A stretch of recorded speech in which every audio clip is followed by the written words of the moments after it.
Shalom saudaraku yang dikasihi oleh Tuhan kita Yesus Kristus. Jumpa lagi dengan saya Bram Manaha. Dan kali ini kita akan membahas sebuah topik yang tidak umum, yaitu Nuh bukan Nabi. Saudara-saudara, ini adalah sebuah topik yang tidak pernah disentuh oleh gereja atau orang Kristen, bahkan oleh para hamba Tuhan sekaliber doktoral sekalipun. Apakah memang mereka tidak mau membahasnya, atau mereka merasa masa bodoh dengan itu? Asalkan mereka tidak menyangkal Yesus Kristus sebagai Tuhan dan Juru Selamat mereka. Kita sebagai orang Kristen memang sejak kecil pada masa sekolah minggu sudah diajarkan oleh guru-guru sekolah minggu tentang sosok Nuh ini. Dan lebih daripada itu, label Nabi melekat sejak usia dini. Nah, sehingga hal itu telah terkontaminasi secara masif dalam memori kita. Sehingga kita sebagai orang Kristen percaya dan fasih mengatakan bahwa Nuh adalah seorang nabi. Namun faktanya, saudara, Alkitab baik perjanjian lama maupun perjanjian baru, di mana para rabi, para nabi, para rasul tidak pernah, bahkan Yesus sekalipun tidak pernah menyebut Nuh sebagai seorang nabi. Dengan kata lain, Alkitab tidak pernah menginformasikan kepada kita dan mengajarkan kepada kita bahwa Nuh adalah seorang nabi. Padahal Alkitab menyebutkan kurang lebih ada 33 nabi dan 5 nabiah yang disebut namanya dengan jelas. Jadi nabi itu adalah laki-laki, sedangkan nabiah itu adalah perempuan. Sisanya adalah rombongan nabi yang tidak disebutkan nama mereka satu persatu. Dan di sana tidak ada satupun nama Nuh tercatat. Mulai dari Habel sampai Yohanes Pembaptis dan generasinya itu. Dari sekian banyak nama itu, tidak ada satupun nama Nuh itu terpampang di sana, tercatat di sana sebagai seorang nabi. Nah, kata nabi itu sendiri berasal dari kata Ibrani navi. Dan bahasa Yunani yaitu prophet, yang memiliki arti mengalir seperti air, yang punya makna yaitu memberi keterangan atau mengabarkan. Tetapi kata nabi ini juga sering disebut sebagai pelihat. Dari kata Ibrani haroe, dari kata ra'ah. Selain daripada itu, seorang nabi juga disebut sebagai koseh. Dari bentuk kata aktif partisif dari kata khasah, yang memiliki arti melihat atau memandang atau menatap. Jadi seorang nabi adalah seorang yang mendapat penglihatan dan mendengarkan suara Tuhan Allah. Kemudian dia diutus oleh Allah untuk menyampaikan kepada umat. Dan itu adalah karakteristik seorang nabi yang merupakan karunia atau panggilan khusus bagi seseorang untuk menyampaikan apa yang Tuhan ingin sampaikan kepada umat manusia. Apakah Nuh masuk di dalam kategori ini? Ya, kalau kita menafsir secara liberal dan alegoris, ya bisa masuk. Tapi kalau kita menafsir secara alegoris dan liberal, berarti semua orang juga bisa masuk menjadi nabi. Jadi tidak ada pembatasan. Tidak ada standar khusus untuk seorang nabi. Dan inilah akibatnya, ya ada nabi-nabi palsu yang bermunculan mengaku sebagai nabi, menyampaikan sesuatu dan menganggap diri sebagai nabi. Kalau itu ditafsirkan secara liberal dan alegoris. Tetapi yang jelas, Alkitab tidak pernah menyebutkan bahwa Nuh adalah seorang nabi. Tidak pernah ada sekalipun Alkitab memberikan informasi bahwa Nuh adalah seorang nabi. Jadi pertanyaan besarnya bagi kita sekalian sebagai orang Kristen, bahwa Nuh mendapat gelar sebagai seorang nabi ini berasal atau bersumber dari ajaran mana atau dari siapa? Ya. Kecurigaan saya yang paling mendasar adalah ajaran dan informasi ini berasal dari ajaran Islam. Mengapa demikian? Karena hanya di Islam, melalui kitab suci mereka, yaitu Al-Quran, Nuh dimasukkan atau disebut sebagai nabi. Masuk dalam kategori 25 nabi yang tercatat di dalam keyakinan Islam yang disebutkan namanya. Dan Nuh adalah salah satu tokoh yang disebutkan sebagai seorang nabi.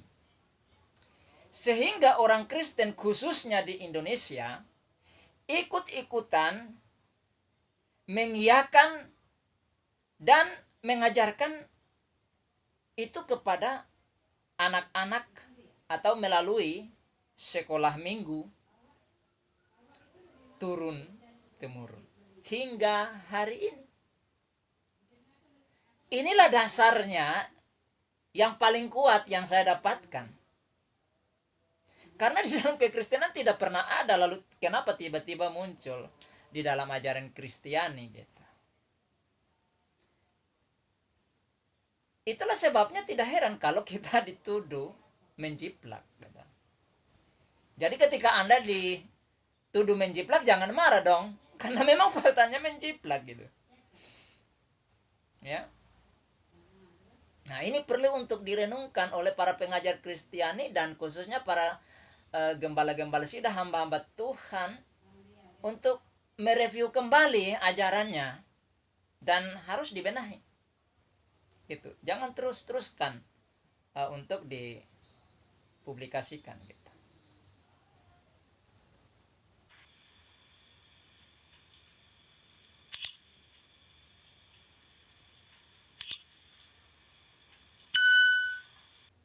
Yang benar adalah informasi yang disampaikan oleh Alkitab bagi kita tentang Nuh ya, bahwa dia hanyalah seorang yang dikatakan oleh Alkitab sebagai yang pertama, yaitu orang yang mendapat kasih karunia di mata Tuhan.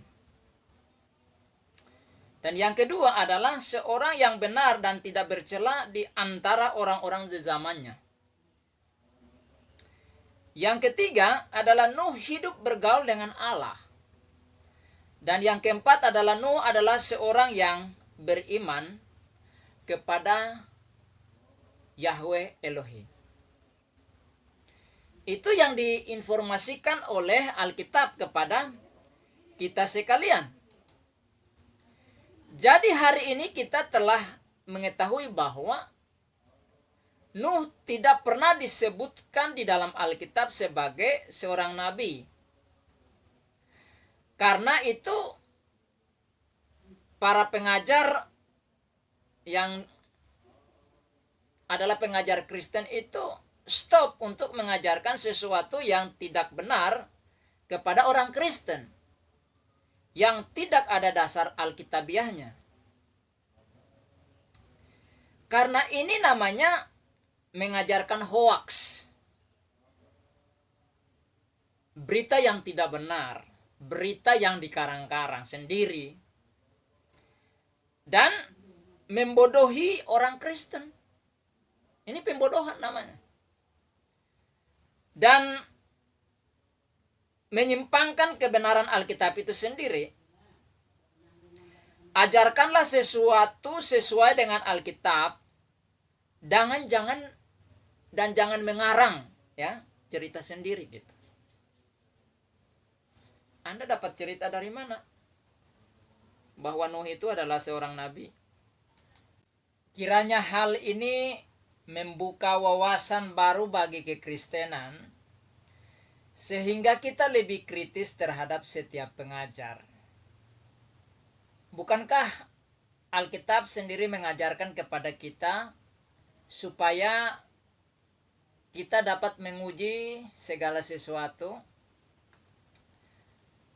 Oleh karena itu Rasul Paulus kepada jemaat Tuhan yang ada di Tesalonika, yaitu 1 Tesalonika pasal 5 ayat yang ke-21, dikatakan di sana, ujilah segala sesuatu dan peganglah yang baik.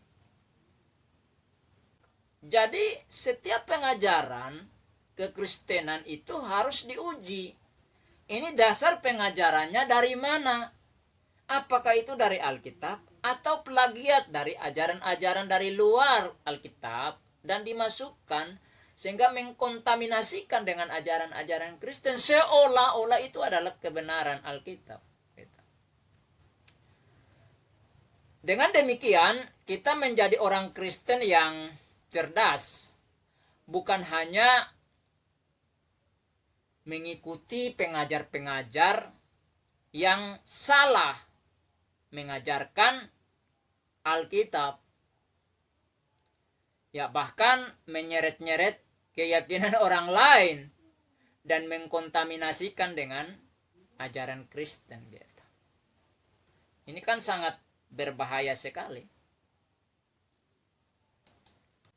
Nah, hal inilah yang diingatkan oleh Tuhan kita Yesus Kristus di dalam pengajarannya pada zaman ketika dia bersama-sama dengan para muridnya tentang masalah ragi atau ajaran ya dari luar kekristenan.